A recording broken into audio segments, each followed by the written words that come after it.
E é em razão desse seu relato que estou certo de que, para ver melhor, você precisará abraçar uma nova forma de pensar sobre a vida.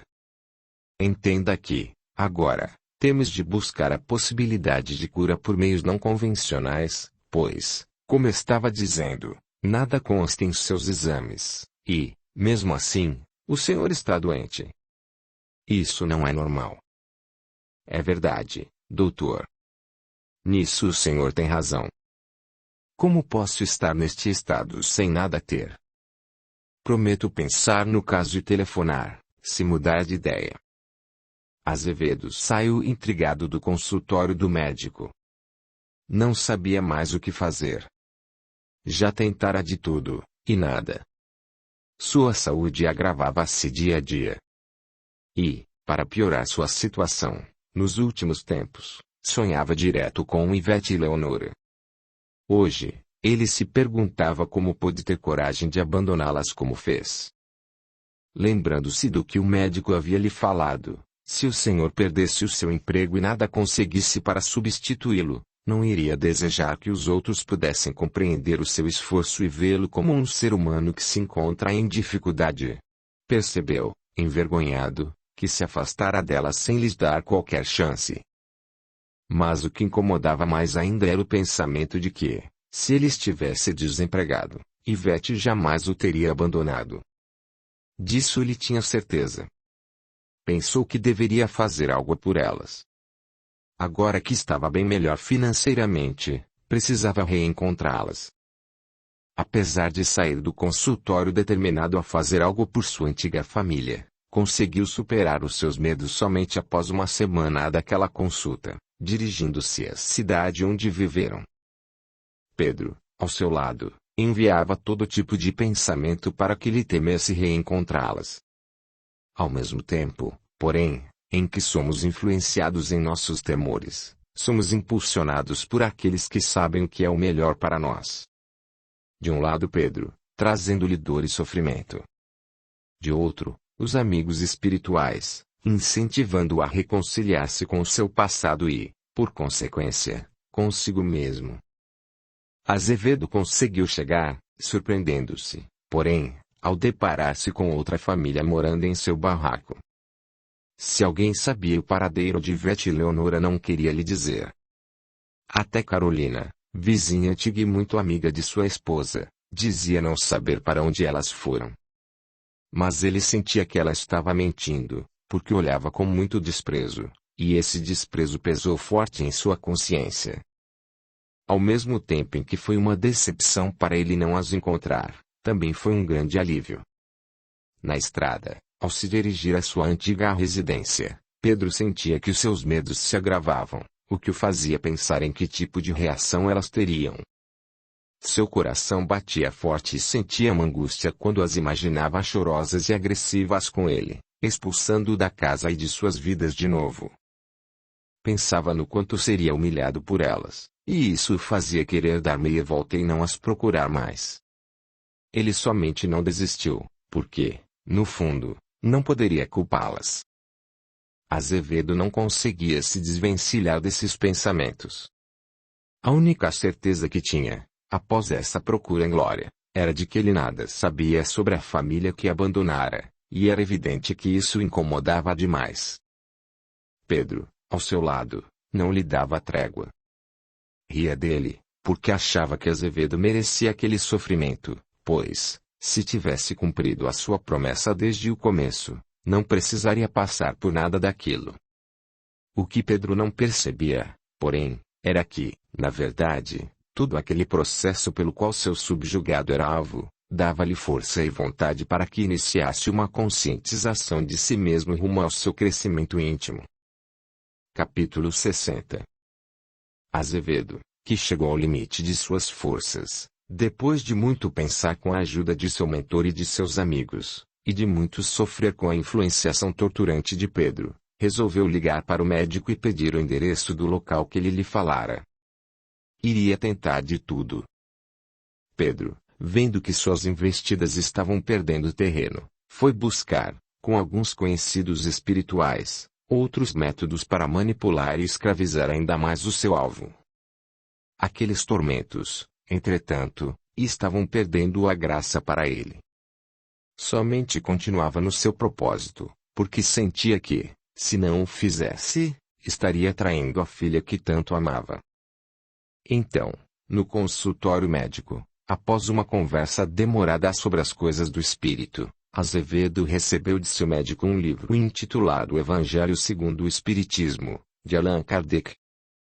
De noite, após novamente acordar sobressaltado com os angustiantes pesadelos que o assaltavam ao dormir, Azevedo começou a ler o livro que lhe fora dado de presente e que muito lhe interessou, pois seu coração estava aflito, e o remédio estava sendo ministrado. Naquela mesma semana, Azevedo viajou para Realeza com Pedro em seu encalço. Chegando ao destino, sentia-se um tanto perdido. Como iria achar o grupo que procurava? A quem recorrer? O médico tinha dito que as reuniões eram feitas em uma fazenda próxima da cidade e que qualquer um saberia onde era, mas tinha receio de falar com estranhos sobre o motivo que o levava para lá. Resolveu hospedar-se em uma pensão que se encontrava no centro da cidade e, percebendo que não iria a lugar nenhum sem perguntar a alguém, decidiu conversar com a dona da hospedaria, seguindo uma ideia soprada pelo seu mal-intencionado acompanhante espiritual. Orientado por seus amigos de ideal, Pedro deveria aproveitar-se das ideias preconceituosas das pessoas simples da cidade para afastar Azevedo da possível cura que ele tanto ansiava. Então, ao chegar à pensão, Pedro identificou, imediatamente, as energias que eram emanadas de Dona Carmélia, uma das católicas mais ferrenhas da região, e a que mais criticava a postura daqueles que não seguiam a sua religião. Estavam todos perdidos, afirmava ela sempre. Quando Azevedo deu início à sua conversação, ela não se fez de rogada. Criticou firmemente aqueles seguidores do diabo, não dando qualquer chance de ele fazer algum comentário sobre o assunto. Pedro, inflando o lado descrente de Azevedo, intuiu para que se sentisse um bobo por ter viajado para tão longe baseado em uma ideia tão idiota. Mesmo que ele achasse o lugar, não saberia o que seria exigido dele, e aquela senhora somente estava somando às suas desconfianças a certeza de que aquela viagem era inútil aos seus propósitos. Convencido de sua idiotice por achar que seria curado por um grupo religioso, Azevedo decidiu voltar para casa. Porém, não poderia ser naquele momento, porque não havia mais condução para o seu destino daquele horário em diante. Só no dia seguinte. Azevedo estava cansado. Não tinha ânimo para passear e estava desgostoso por ter perdido seu tempo e dinheiro com aquela viagem sem sentido. Tomou um lanche rápido em uma lanchonete ali perto e retornou à pensão para descansar. Não iria nem mexer na mala. Tentou dormir, mas, quando adormecia, tinha pesadelos com Pedro, o que o fazia fugir para o seu corpo físico e acordar sobressaltado. Já não aguento mais, pensava consigo. Ele queria acabar com aquilo. Aproveitando o momento de reflexão, o seu mentor fê-lo se lembrar da conversa que tivera com o seu médico sobre as dificuldades que todos enfrentam quando resolvem trilhar os caminhos que enveredam para o seu crescimento íntimo. Ele o havia alertado sobre as possíveis barreiras que poderiam ser construídas em seu caminho, para que não chegasse ao grupo em questão. Com esse raciocínio, seu mentor o direcionou para o Evangelho, o qual Azevedo abriu ao acaso no Bem-aventurados os aflitos, na parte das provas voluntárias. O verdadeiro cilício. 26. Perguntar se é lícito ao homem abrandar suas próprias provas. Essa questão equivale a esta outra. É lícito, aquele que se afoga, cuidar de salvar-se. Aquele em quem um espinho entrou, retirá-lo. Ao que está doente, chamar o médico. As provas têm por fim exercitar a inteligência, tanto quanto a paciência e a resignação. Pode dar-se que um homem nasça em posição penosa e difícil, precisamente para se ver obrigado a procurar meios de vencer as dificuldades.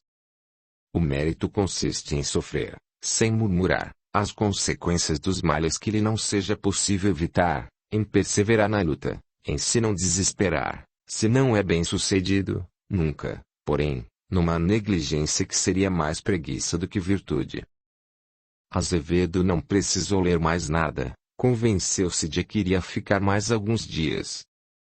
Ele precisava de ajuda, e ela estava naquela cidade. Ele precisava ter paciência e resignação e não desistir na primeira dificuldade. Diante dessa resolução, fechou o evangelho e dormiu tranquilamente até o dia seguinte.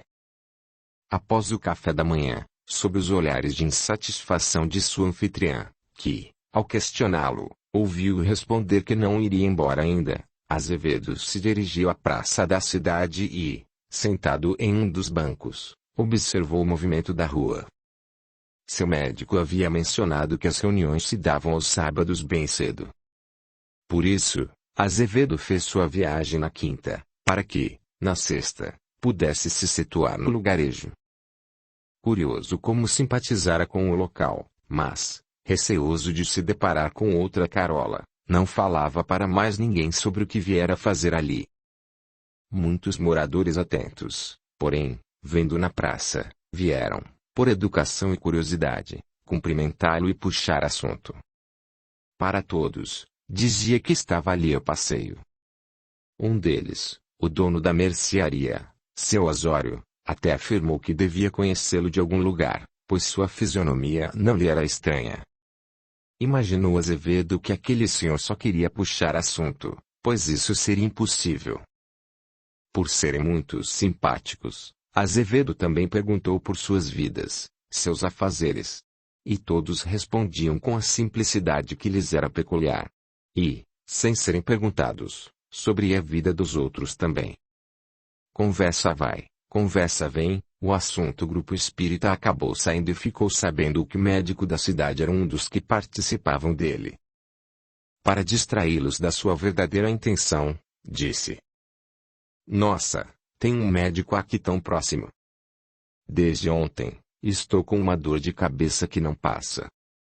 Acho que vou aproveitar e ir até seu consultório para tentar uma consulta." Todos incentivaram a ir ao Dr. Mário, dando-lhe as coordenadas do caminho. Azevedo saiu da praça e foi à direção indicada, procurando uma casa até a Ré Amarela, com portas e janelas pintadas de branco. Ao encontrá-la, percebeu que era uma construção simples, mas muito bonita. Tinha uma varandinha frontal mobiliada com uma cadeira de 2 lugares e uma mesinha de canto, onde se viam revistas para muitos gostos.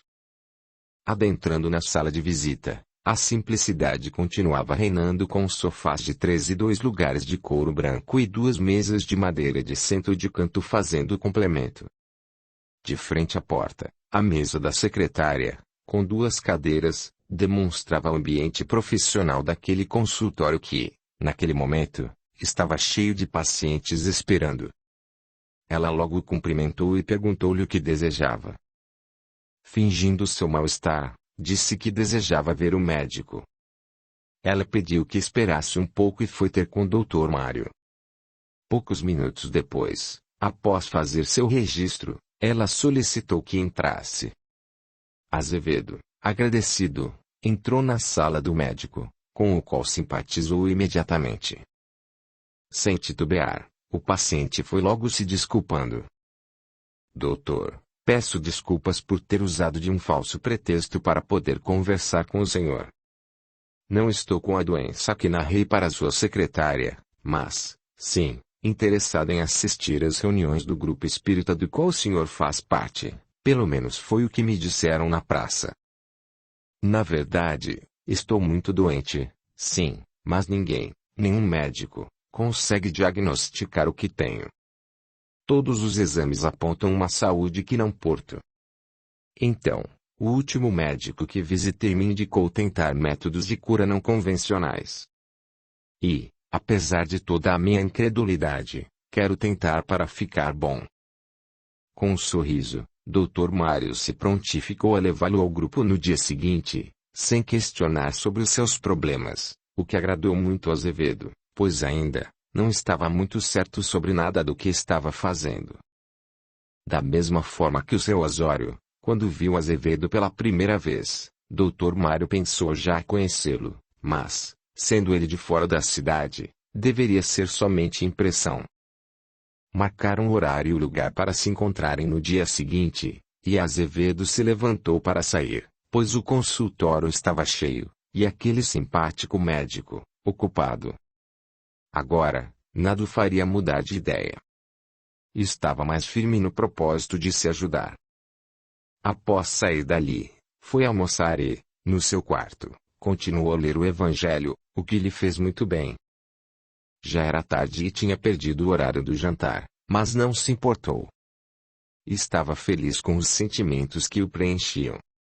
Sentia que, pela primeira vez, Deus poderia existir e até amá-lo com todas as suas imperfeições. Dormiu tranquilo, à espera do que aprenderia no dia seguinte. Às 5 horas da manhã, Azevedo já estava em pé. Sentia-se agitado, mas não desistiria. Não agora. Pedro tentava, de todas as formas, dissuadi-lo a não ir, mas Azevedo se sentia bem, o que permitia a ação direta de seu mentor, harmonizando-o. O influenciador via seus planos de vingança deteriorando-se com a pequena modificação que o seu influenciado se permitiu ter. Mas ele não desistiria.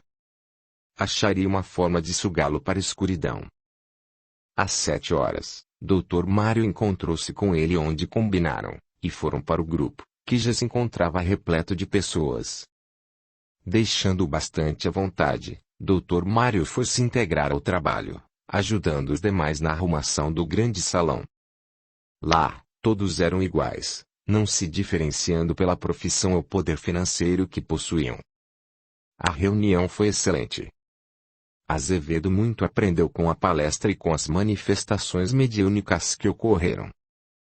Em determinado momento, Azevedo foi chamado para entrar em uma sala juntamente com mais 5 pessoas. Lá, alguns médiuns, por meio da imposição de mãos e com uma música que harmonizava o ambiente, realizavam o tratamento que logo o fez sentir-se muito bem. Com o término da sessão, foi orientado sobre como deveria proceder nos dias que se seguiriam. Nunca se sentira tão bem como naquele momento. Azevedo gostou tanto, que resolveu voltar outras vezes. Naquele sábado, os pais de Alexandre não puderam comparecer à reunião, pois José tinha que acabar um serviço, e Leonora fora ajudá-lo com a faxina para que entregasse limpa a casa reformada. Pedro respirou aliviado, mas ele sabia que isso era apenas o início de uma tarefa árdua para que pai e filha não se reencontrassem. Capítulo 61. No Rio de Janeiro, Alexandre continuava sua vida sem muitas mudanças. Seu Moraes melhorava a olhos vistos. Apesar de estar com dificuldade, já iniciara a fisioterapia para falar e locomover-se com mais facilidade. O médico, no entanto, disse que algumas sequelas ficariam para sempre. Lia tinha um comportamento cordial com Alexandre, mas o sofrimento acompanhava. Ele trabalhava e estudava todos os dias, e não lhe sobrava muito tempo para pensar na dor que tudo aquilo lhe causava. Um dia, conversando com Aurora tarde da noite, Alexandre disse: "Pensei que Lia fosse ser minha companheira nesta vida, mas parece que me enganei. Ela não soube me entender, nem me perdoar por não dizer a verdade desde o início. Não permite que chegue próximo a ela, só me trata bem pelo seu pai. Aurora, será que agi tão errado assim com ela? Meu amigo, se o seu intuito, no momento em que agiu, foi acertar, você não fez tão errado assim. Mas, a partir da postura adotada, efeitos são gerados, e temos de ter olhos para enxergá-los. Temos que extrair, pelo raciocínio, qual o ensinamento que a vida nos quer demonstrar. Assim, jamais repetiremos ações que nos fizeram e nos farão sofrer no futuro. Com fé e esperança, se entendermos que fizemos o melhor daquela ação, a vida nos dará condições para que a felicidade seja reparada. Sejamos vigilantes." Naquele momento, Lia tentava rezar pela harmonia em seu lar. Já não estava mais aguentando tanta pressão interior, o que a fez chorar desolada, questionando ao Criador o porquê de tanta infelicidade. Chorava baixinho para não acordar o pai, mas foi em vão. Ele foi ter com Lia. Minha filha, tudo bem? Falou seu Moraes com dificuldade. Quando ouviu, ela não conseguiu se segurar e chorou sem represas. Seu pai era tão forte, mas agora, deixando-a desabafar, abraçou-a sem nada dizer. Quando a viu mais calma, pediu que dissesse o problema. Não é nada, pai, estou bem. Fale, Lia.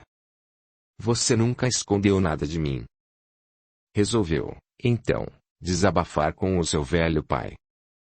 Abriu o seu coração e falou de sua infelicidade. Disse tudo. Sobre suas incertezas quanto ao estado de saúde dele, sua tristeza ao pensar que ele poderia ter morrido, sobre as alucinações que teve e os sonhos com Alexandre, sobre a mentira dele em relação à sua religião, que acarretou o término do namoro, e sobre a falta de atitude de Alexandre, que nada fazia para que se reconciliassem. Falou durante muito tempo.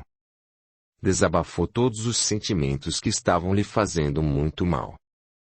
Quando terminou, com um pouco de dificuldade e muita calma, seu pai lhe disse: Filha, sei que estou velho e que pouco tempo me resta nesta vida, mas ainda não é a minha hora.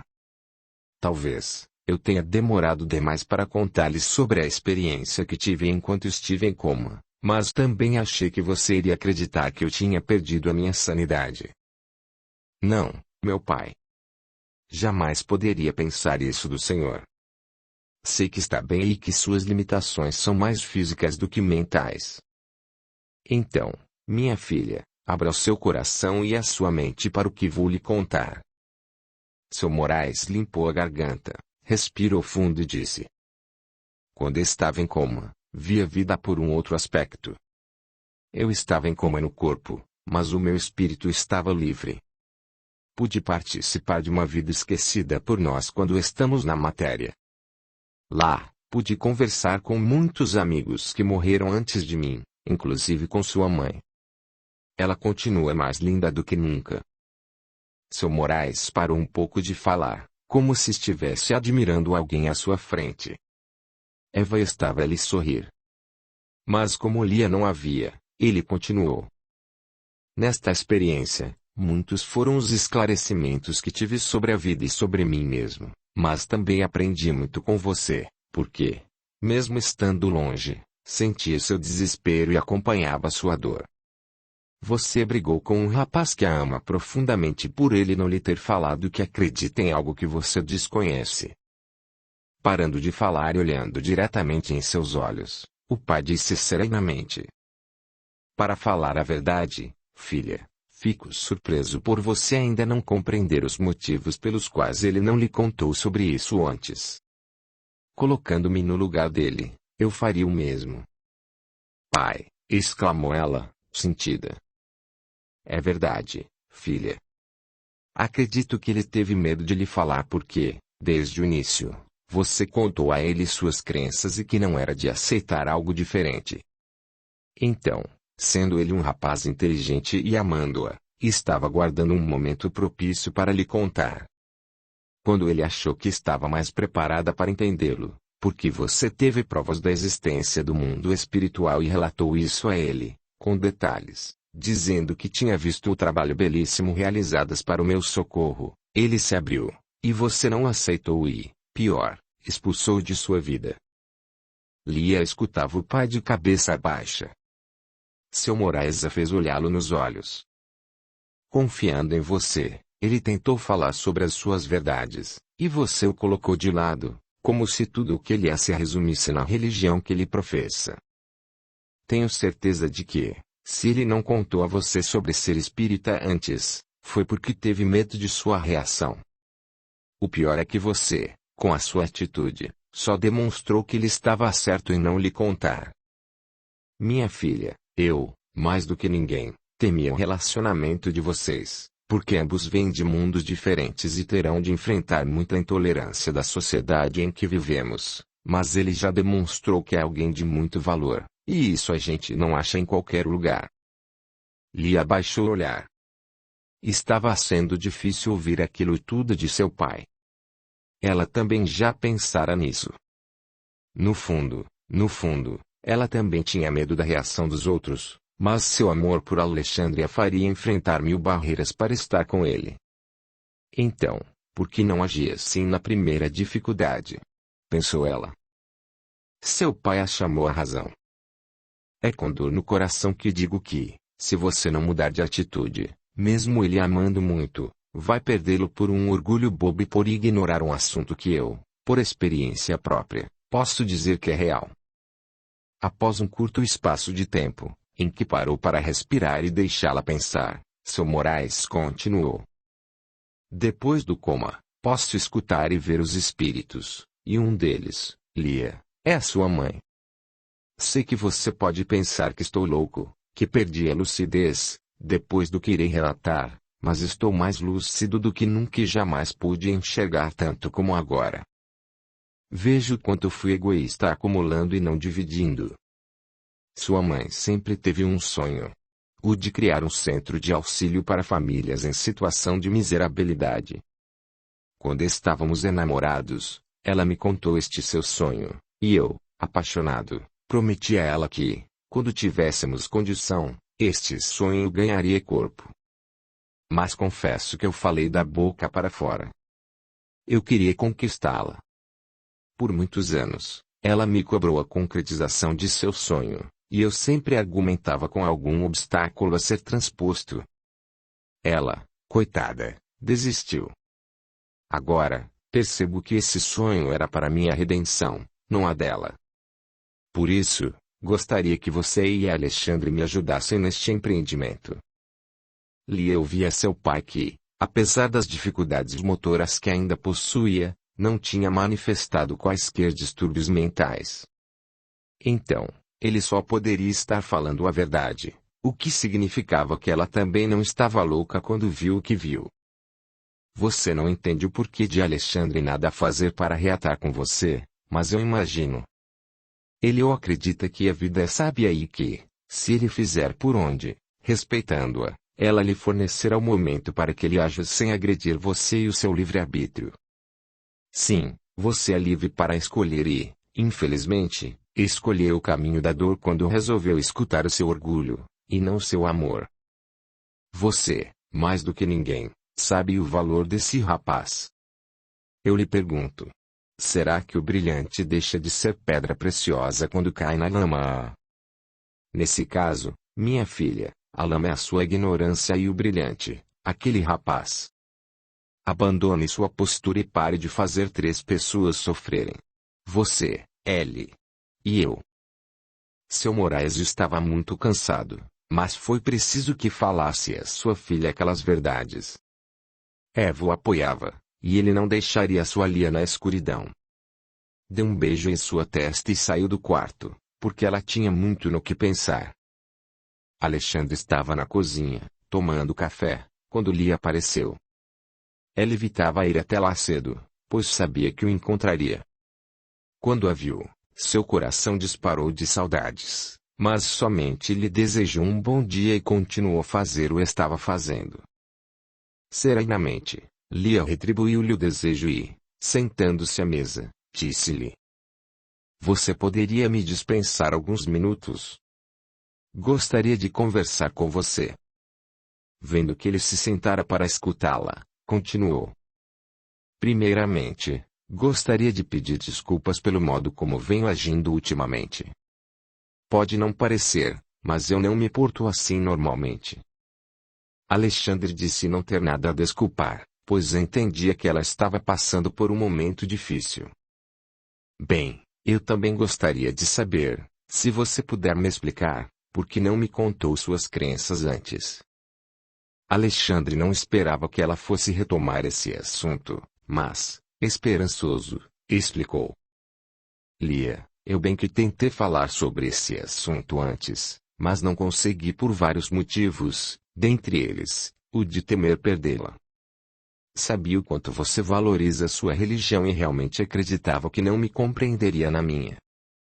Muitas vezes, senti que deveria falar com você sobre isso, mas, por fraqueza ou pouca fé, de que ainda sou portador, não segui as minhas intuições.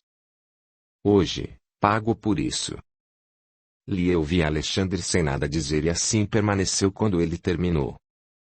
Vendo-a naquele estado, Alexandre pensou tê-la desagradado novamente e levantou-se para sair, quando ela o deteve segurando a sua mão, e perguntou: Você ainda gosta de mim? Aquele jovem aprendera que o orgulho exagerado não leva a construções sadias e que suas bases são levantadas sobre a areia fina, e sem resistência às tempestades. Então, disse com simplicidade: Sim, Lia, muito.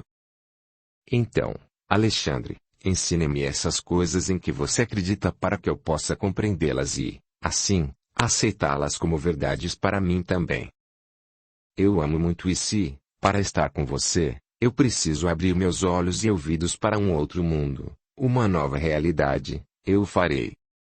Eles se abraçaram, e Alexandre, neste momento tão feliz, não deixou de agradecer ao pai pela graça recebida.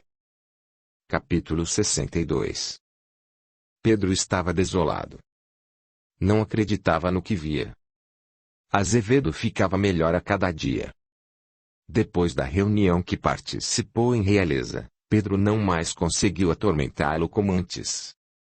Pior que isso, Azevedo retornou lá mais vezes em busca de conhecimentos que, até então, eram por ele considerados fraqueza, falta de personalidade. Assim, a cada dia, Pedro via suas perspectivas de vingança mais longe de serem atingidas. O que mais o abalava, entretanto, era que nem ele sabia se queria continuar com aquilo, porque estava se sentindo cansado de toda aquela situação. Pelo menos até aquele momento, conseguiu impedir Leonora de se deparar com ele. Todas as vezes que Azevedo ia ao grupo em busca de consolo, Pedro influenciava a Leonora para que encontrasse uma razão de não poder estar na reunião. Achava que, mesmo tendo a possibilidade de trazer-lhe algum mal físico, o bem que estava praticando a ela era o maior. Pensava que, agora que ela estava em paz, se aquele miserável do Azevedo a visse traria novos sofrimentos a ela. Quando estava com ela, via sua felicidade e se perguntava se ela o perdoaria se desistisse de sua perseguição ao seu pai de hoje. Mas, então, retroagia, convicto de que não poderia pensar assim. Não agora que aquele miserável estava para fazê-la sofrer novamente. Não posso deixar. Preciso pensar, convencia-se Pedro inúmeras vezes.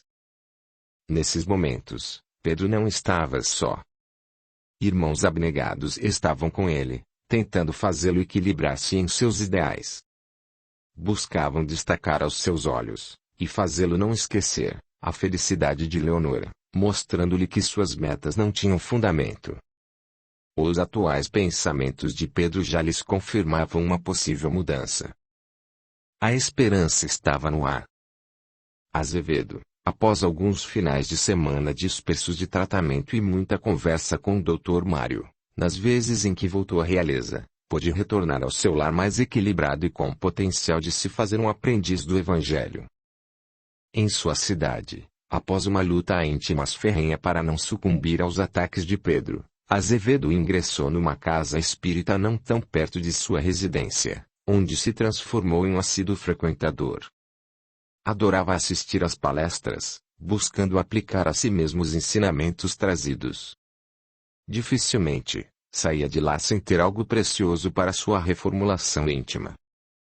Devagar, foi compreendendo que, se quisesse ficar bem, teria que mudar de atitude. Com dificuldade, tentava não mais alimentar os seus vícios. Semana após semana, com algumas recaídas, foi deixando de ir aos bares em busca do álcool e de tudo o que ele traz quando nos envolvemos em seus efeitos. Conseguiu até perdoar a sua última companheira por abandoná-lo. Ele a odiava porque não compreendia que foram as suas ações que a fizeram ir embora. Sua infidelidade, suas bebedeiras, e até sua violência verbal, eram incompatíveis com qualquer relacionamento saudável. Mesmo que ela me amasse, como uma pessoa boa e generosa poderia aceitar o meu comportamento desregrado, tendo que gerir, a cada noite, as energias que eu trazia para dentro do nosso lar. Pensava Azevedo, ao fazer uma análise de sua vida com ela. Somente depois de ele ter aprendido como a nossa sintonia e o nosso comportamento convidam irmãos espirituais para estarem conosco, que ele compreendeu a preciosa presença, em toda a sua vida, daquelas que foram as suas companheiras, bem como a da filha, ao seu lado. Tinha certeza de que foram elas que mantiveram a sua harmonia espiritual e a de seu lar enquanto viviam com ele. Ao se afastar delas, sua decadência abriu brechas para todo tipo de companhias, culminando em doenças, nos pesadelos reiterados e nas noites mal dormidas por anos. Quando Azevedo percebeu essa realidade, ficou muito envergonhado. Achava-se forte, mas foram as suas companheiras que sempre o defenderam energeticamente, através de seus comportamentos retos. Ao ganhar mais entendimento sobre esse assunto, apesar da vergonha, ele agradeceu pela dor que o levou ao seu despertar. Sua única tristeza, porém, apesar de todos os seus esforços, era não ter conseguido ainda qualquer informação sobre sua família. Sofria com essa pendência. Muitas foram as vezes em que se dirigiu, cabisbaixo, ao grupo espírita, recriminando-se por todas as ações equivocadas do pretérito.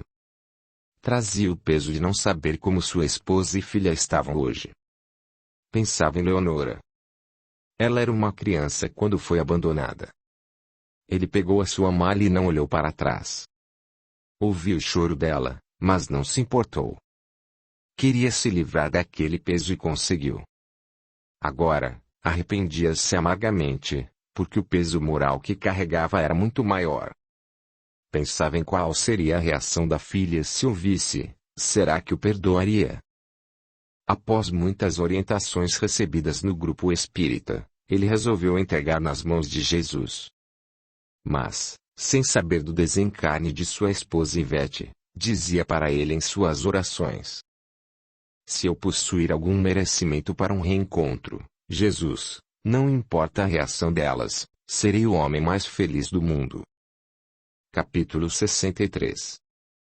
Seu Moraes não se esqueceu daquelas visitas espirituais que fez a tantas famílias carentes que, apesar das dificuldades, não perdiam a fé no Pai. A lembrança delas o incentivava a não desistir do seu projeto.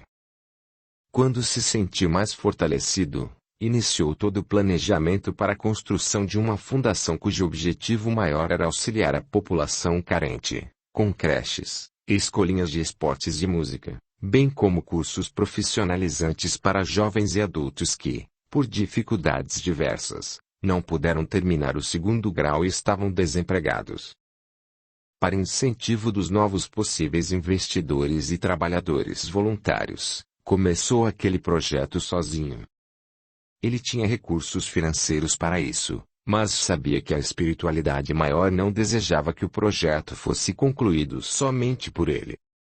Em uma das reuniões que participou quando estava em coma, ele foi orientado a angariar o maior número de adeptos possível, para que todos pudessem participar da solidariedade cristã naquela grande cidade, destino de muitas pessoas que para lá se dirigiam em busca de um recomeço. Claro que seu Moraes, como empresário, tinha a noção de que somente oferecer uma proposta de gastos não seria atrativo para os mais resistentes. Então, tendo como base pareceres técnicos, tributários e sociais, soube como poderia dar à maioria daqueles homens de negócios uma visão favorável sobre este investimento e que, apesar dos gastos iniciais, poderiam gerar lucros futuros, tanto financeiros como sociais.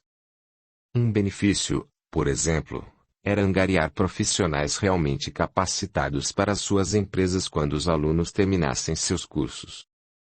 Seu Moraes não se esqueceu de incluir no seu discurso os principais propósitos de todo aquele empreendimento, dentre eles, o de dar oportunidades aos menos favorecidos de construírem as suas vidas com dignidade e com o suor de seus esforços, pois poucas chances tiveram para alcançar os seus sonhos, o que os incapacitou para enxergar qualquer saída no túnel de suas desesperanças. Aqueles que abraçassem e mantivessem essa causa seriam os que construiriam esse avanço social, dando-lhes essa oportunidade. Lia acompanhava seu pai em todos os encontros. Em razão das suas dificuldades físicas, era ela quem apresentava o projeto e, ao final, ele se manifestava, convencendo alguns mais resistentes. Via, com orgulho, o caminho que o pai resolvera trilhar. Alexandre, quando com eles esteve em uma dessas reuniões, descobriu o quanto seu Moraes era respeitado e que o armazém era um dentre os muitos negócios que ele possuía. A vida simples que seu Moraes tinha era fruto de sua escolha de usufruir de uma vida mais tranquila e, para isso, delegou aos seus filhos a presidência das demais empresas, as quais administravam com muita competência. Esse projeto, entretanto, estava preocupando os seus filhos. Pensavam que, talvez em razão do coma, o pai tinha perdido o juízo. Conversavam com Lia, que, ingenuamente, dava-lhes todos os detalhes, até mesmo sobre quanto o pai estava gastando com todo o empreendimento. A cada telefonema, que Lia acreditava ser uma nova oportunidade para que eles e o pai firmassem novos elos de afeto e admiração, mas os irmãos acreditavam que o pai estava enlouquecendo. Por isso, os filhos, conversando entre si, pensavam no que poderiam fazer para impedi-lo de levar à frente aquele caro empreendimento. Enquanto isso, Lia tentava colher as verdades espirituais que Alexandre e seu pai lhe ensinavam. Percebia, a cada troca de aprendizados, que não havia, como ela pensava, descumprimento das verdades cristãs, somente uma interpretação diferente daquela que já conhecia da Bíblia. Se tudo o que ela aprendeu eram interpretações humanas das palavras sagradas, por que estariam os espíritas errados ao reinterpretar determinadas passagens? Como, por exemplo, a afirmação de Jesus sobre um novo nascer para todo filho de Deus que necessita evoluir, a existência da mediunidade sem a condenação ao inferno eterno, o contato natural com a espiritualidade, mesmo quando ainda estamos na carne, etc.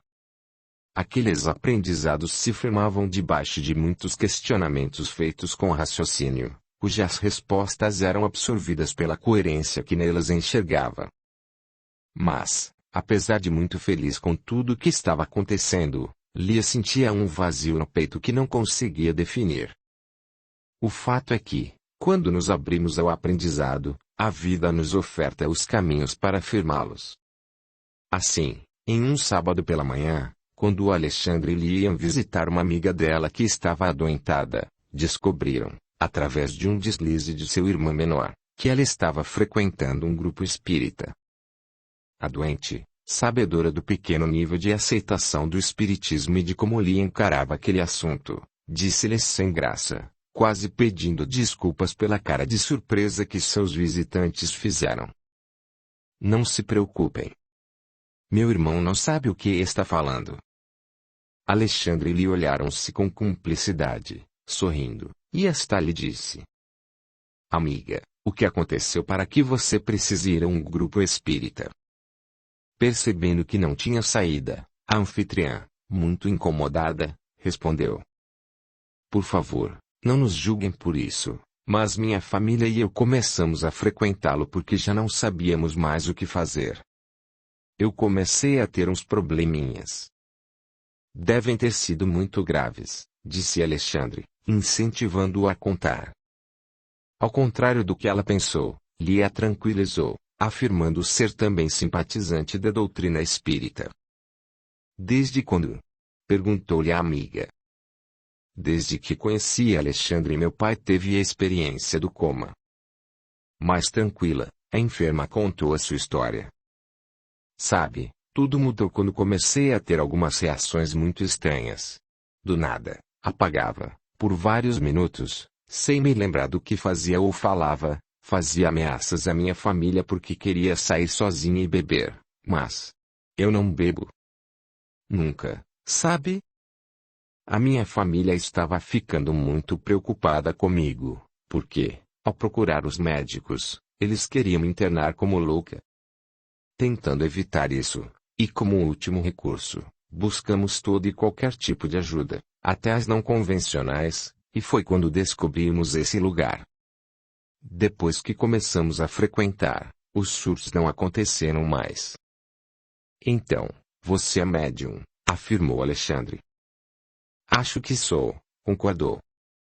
Disseram que preciso frequentar as reuniões toda semana e assistir às palestras que ministram, para que eu mantenha minha harmonia interior, até que eu esteja preparada para entender o que é mediunidade. Como reagiu ao saber que tudo o que você sentia era, na verdade, sua mediunidade aflorando? Quis saber Lia. Quase entrei em pânico, disse rindo. Fiquei muito assustada. Mas me disseram que tudo isso acontece porque ainda não sei lidar com ela. Para que eu compreendesse o que estava acontecendo comigo, eles me deram um exemplo muito interessante. Se eu comprar um rádio e não ler o manual, poderei até utilizá-lo, mas possivelmente não saberei de todas as suas funcionalidades, tampouco de toda a sua potencialidade. Ainda, se este mesmo rádio começar a dar sinais estranhos ou de enguiço, não saberei qual medida tomar, mas, apesar da minha ignorância, sempre poderei contar com uma oficina de consertos para buscar saber o que está acontecendo com ele. Então, ficou claro para mim que o rádio sou eu, que ler o manual é estar sempre buscando em mim as respostas sobre mim mesma, compreendendo quem sou com todos os meus atributos, inclusive com a minha mediunidade, e que a oficina de reparos é a casa espírita. Fiquei encantada com a simplicidade com que me explicaram e amenizaram os meus temores. Nossa! É verdade, disse Lia, enlevada. Diante desse exemplo, fica muito mais fácil encarar que, mesmo não sabendo atuar ainda com ela, não ficará sozinha para enfrentar as suas dificuldades. Graças a Deus, existem esses grupos que, com médiuns mais experientes, podem ajudar na educação mediúnica dos mais despreparados. Mas o que você está sentindo hoje é da sua mediunidade. Não, disse com um sorriso maroto. Estou de cama porque não obedeci a minha mãe e, não levando agasalho e sombrinha, acabei pegando uma chuva horrível, ficando resfriado e com febre. Mãe sempre tem razão, não é? Eles riram muito da cara que ela fez. Fizeram muitas outras perguntas sobre o grupo espírita que frequentava ela, sobre o coma de seu Moraes e a mediunidade de ambos. Mas eu não sou médium, disse Lia, espantada. Claro que é. Ver o mundo espiritual é um tipo de mediunidade, não é, Alexandre? Com o aceno afirmativo dele, Lia se deu conta de que nunca tinha pensado sob esse prisma. Naquela noite, Alexandre e Lia voltaram a conversar sobre a amiga e sobre a casa espírita descrita por ela. Sabe, Alexandre, acho que essa casa espírita pode ser um local onde eu posso aprender algo mais sobre a doutrina. Sei que você está se esforçando para me ensinar, mas eu bem sei como é mais fácil estudar e aprender em grupo, afinal, estou me preparando para ser professora. E também quero sentir como é estar em um local onde as pessoas colocam em prática tais ensinamentos. Nossa! Confesso que estava pensando a mesma coisa. Desde que vim para cá, somente nas férias eu tenho tido condições de frequentar as reuniões espíritas lá na minha cidade. Sinto falta das palestras, da harmonia, da energia de amor, dos trabalhos mediúnicos. Mas será que nos aceitariam lá?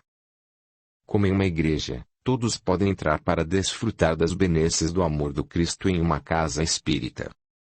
Mas, se quisermos nos integrar aos trabalhos deles, acredito que teríamos de frequentar os estudos primeiro e, depois, quem sabe, essa casa nos abrigaria para a realização de uma tarefa maior de caridade de nossa parte. Mas, se isso acontecer, acredito que será aos poucos. Também precisaremos ver se nos adaptaremos bem lá. Como assim? Não nos sentiríamos bem em qualquer casa espírita. Alexandre deu uma risadinha e falou. Ora, certamente que nos sentiríamos bem. Mas não significa que, somente por ser uma casa espírita, seja o local onde deveremos ficar. Eu já visitei uma, logo quando cheguei aqui no Rio de Janeiro, mas senti que não era o meu lugar. Muitas vezes, a vida quer nos levar para outras paragens. Interrompendo-se, Alexandre ficou em silêncio, pensando em sua cidade e no grupo que lá se formou há alguns anos. Lia, percebendo nele uma ponta de tristeza, disse-lhe, tentando animá-lo: então, visitaremos esta casa e veremos se nos adaptaremos lá. E, se nos sentirmos bem, ficaremos, seja pelo tempo que for. Em pouco tempo, Alexandre e Lia se engajaram nos trabalhos assistenciais e mediúnicos da casa espírita que visitaram. Os jovens foram imediatamente aceitos e tinham o reconhecimento de todos pelo esforço com que se dedicavam a cada trabalho abraçado. O senhor Ernesto, presidente daquele lar, identificou de pronto a potencialidade mediúnica de Alexandre, aproveitando-o, desde logo, para as tarefas medianímicas. Lia se identificou prontamente com as atividades assistenciais, o que a fez sentir-se feliz ao abraçá-las. Audiolivro realizado pelo canal Surya Chand Audiobook. Lia descobriu que era esse o vazio que sentia em seu peito. Quando ela definiu que queria se abrir para as verdades espirituais, acreditou que não poderia mais trabalhar como fazia em sua igreja. Naquele grupo, porém, ela descobriu que poderia fazer não somente isso, e muito mais. Então, enquanto não pudesse voltar a estudar, ela se doaria de corpo e alma aos mais necessitados. E foi o que fez. Com a melhora expressiva de seu pai, Lia decidiu, poucos meses depois, retornar aos seus estudos para o magistério. Até tentou transferir para o Rio de Janeiro o seu curso, mas descobriu que, se fizesse isso, teria que cursar um ano a mais em razão da diferença das grades curriculares de ambas as instituições de ensino. Todos foram unânimes em decidir que retornar ao seu antigo curso era a melhor opção. Enquanto estava longe, a saudade que sentia de seu pai e de Alexandre era intensa. Toda semana, ela e Alexandre se comunicavam por meio de cartas, que eram guardadas por ambos com muito carinho. Vez por outra, ela conseguia discar para eles, de um posto telefônico perto do seu curso, no final de semana. Enquanto estava fora, ela não ficou sabendo que, alguns meses depois de seu retorno aos estudos, seu pai vivenciou um momento muito difícil. Os demais filhos de seu Moraes entraram com processo na justiça, no qual pediam a interdição do pai, alegando insanidade. Foi uma surpresa bastante triste e desagradável para ele quando recebeu o oficial de justiça com mandado, para que tomasse conhecimento daquela ação. Seu Moraes, no entanto, antes de acionar seu advogado, precisava pensar sobre a atitude de seus filhos e, não querendo decidir contaminado pela mágoa que se instalara em seu coração, à noite daquele mesmo dia, chamou Alexandre para conversar sobre o acontecido e para desabafar sua dor. Sabe, Alexandre, você não me conheceu antes. Hoje, eu não espelho mais o pai rigoroso que fui para os meus filhos. Eu sou um velho do século passado e, como era normal na minha época, fui submetido a uma educação rigorosa por parte de meu pai. Com este mesmo rigor, ou até pior, tratei e eduquei os meus filhos mais velhos, porque acreditei que os tornaria homens dignos e honestos. Na verdade, disso eu não me arrependo, porque dignos e honestos eles se tornaram. Mas, com a postura severa e nada amigável que adotei com meus filhos, provoquei o afastamento deles de minha casa e de mim. Eles saíram de casa há pouco tempo depois que minha Eva se foi. Tenho certeza de que, se não trabalhassem para mim, nem os seus endereços eles me dariam. Acho que eu falei com eles, do mesmo jeito que falhei com Eva. Infelizmente, somente percebi isso quando ela se foi, porque, apesar de ter Lia em minha vida, eu me senti muito só. Percebendo os meus erros, pude mudar e ser um bom pai para Lia, entendendo hoje que foi mais fácil com ela, porque era pequena e meiga. Dediquei-me muito para que ela recebesse o amor que jamais consegui dar aos meus filhos homens. Seu Moraes continuou a relatar sua vida do passado com a voz embargada pela emoção que as lembranças produziam. Alexandre somente escutava. Ele conhecia o novo Moraes, aquele que ele aprendeu a admirar, mas não tinha ideia do que seus filhos passaram. Graças a Deus, pensou Alexandre, seus pais sempre foram extremamente amorosos, então, não tinha como calcular a dor de todos os envolvidos. Ouvia em silêncio, porque aprendera que um julgamento precipitado poderia trazer mais danos do que benefícios, porque tomar partido agora seria alimentar, de todas as formas, a dor de seu confidente. Aurora, que escutava a conversa e os seus pensamentos, estava satisfeita. Alexandre, por si só, compreendera a lição do bom cristão. Era certo que, apesar de aquele pai não esconder a sua participação ativa para que o seu relacionamento com os filhos não fosse bom, ainda assim descrevia somente a sua versão da história.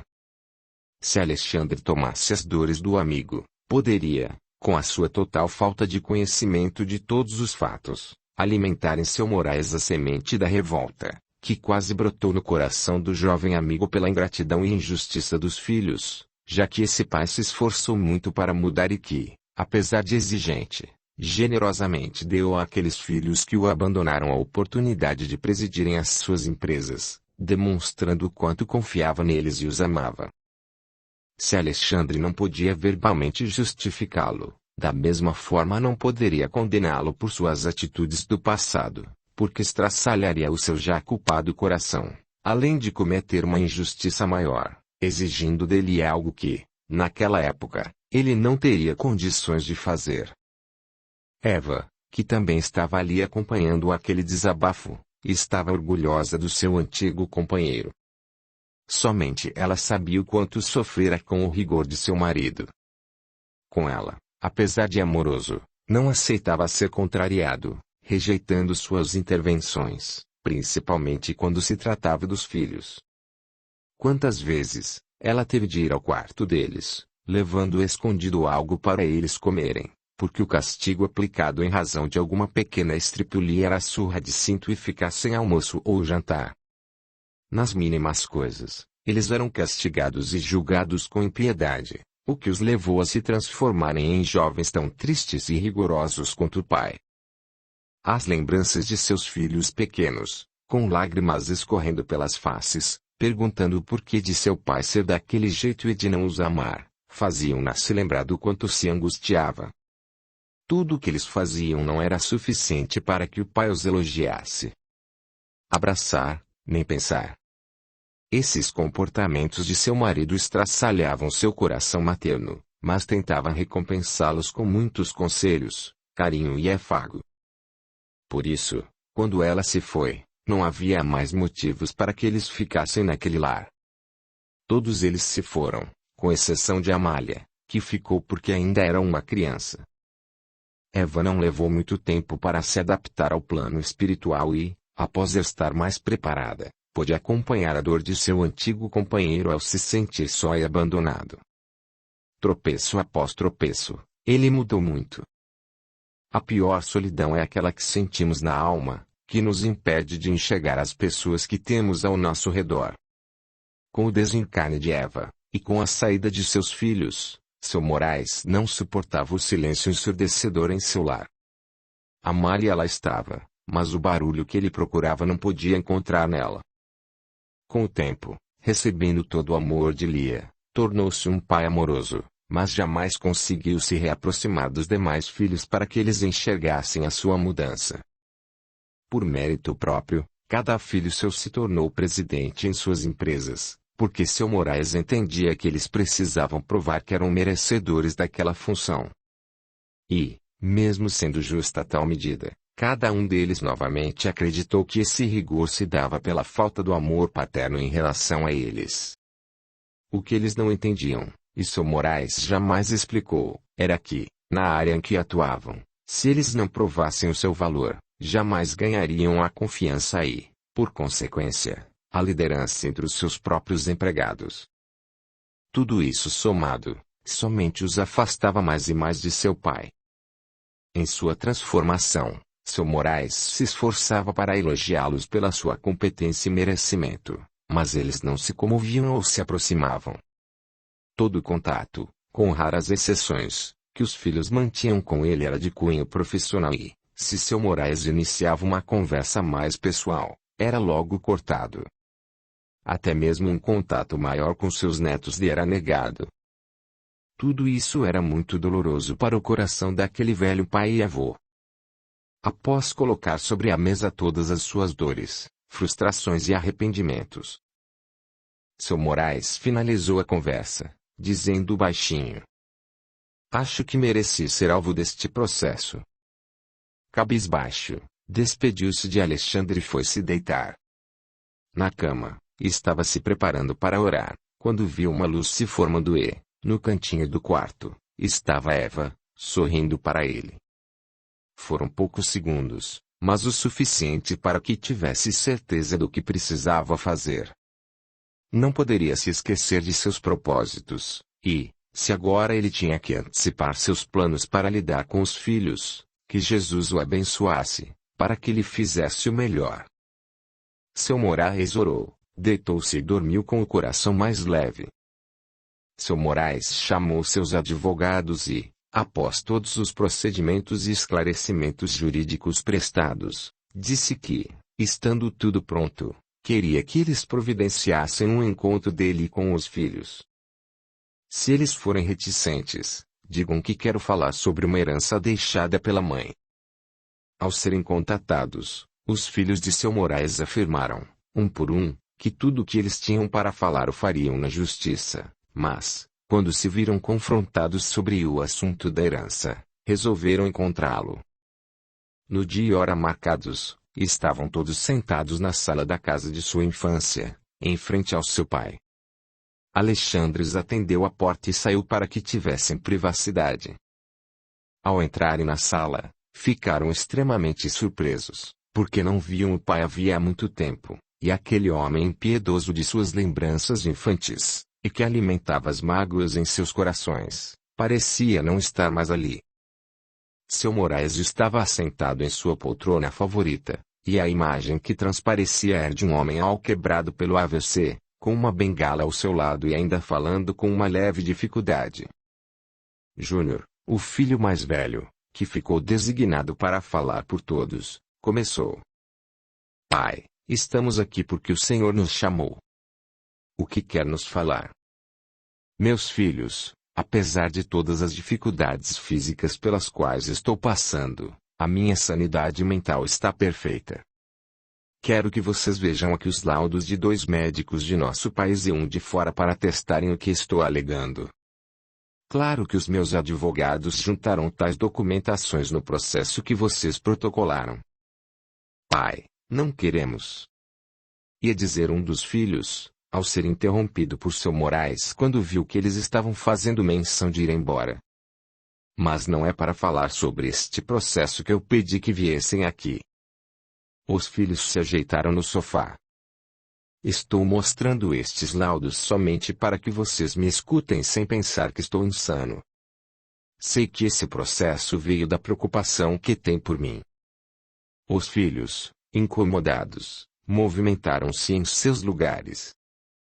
Sei que se preocupam de eu gastar tudo o que eu e a mãe de vocês construímos pelo trabalho duro de nosso suor e, de repente, me verem sem nada e desamparado. Os filhos estavam extremamente desconfortáveis com aquela situação, porque tudo o que o pai dizia havia sido argumentado pelos advogados deles no processo de interdição, para que o juiz aceitasse suas alegações, mas o motivo que os moveu foi o temor de perderem tudo pelas atitudes insanas do pai. Seu Moraes também sabia disso, mas ele já não era mais aquele pai e empresário durão e orgulhoso que eles conheceram antes. O que ele mais queria era fazer as pazes com os filhos e engoliria o orgulho, se fosse preciso. Meu erro foi não ter levado primeiramente ao conhecimento de vocês os meus planos sobre a fundação. Achei que não se importariam, porque estão sempre tão ocupados. Mais uma vez, eles se remexeram inquietos no sofá, porque essa era sempre a desculpa dada ao pai quando este os convidava para estarem com ele em qualquer evento ou feriado mais prolongado. Mas quero consertar o meu erro, levando vocês para conhecerem as obras e mostrando a papelada com todos os gastos calculados e as diretrizes e objetivos desse empreendimento.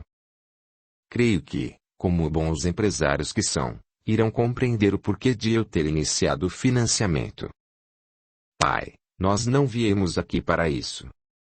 Sei que não mereço o amor de vocês, meus filhos, mas ainda sou seu pai, pedindo humildemente para que me acompanhem.